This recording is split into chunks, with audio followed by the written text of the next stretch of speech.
Și mi-a venit în gând lucrul acesta când mă pregăteam să filmez și mă gândeam, bă, ce rost are, nu sunt special, nobody is watching, dar am realizat că, bă, nu trebuie să fii special în ochii oamenilor, în ochii tuturor, sincer, și chiar ești special.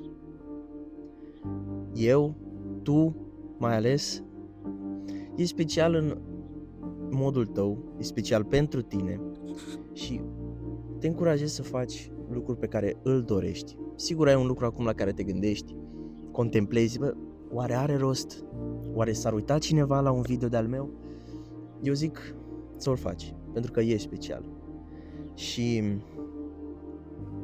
este foarte important să nu lași oamenii să te tragă în jos. În special prietenii, sincer, pentru că am observat că prietenii sunt aceia care, bă, nu știu dacă o să meargă, e cam cringe, dar uite că sunt o groază de oameni străini pe internet care simt în același mod cu tine.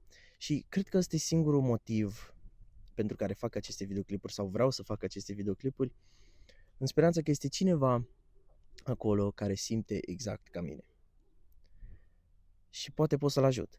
Poate putem să ne ajutăm reciproc. Și cred că ăsta este cel mai important lucru în viață, indiferent ce vrei tu să faci.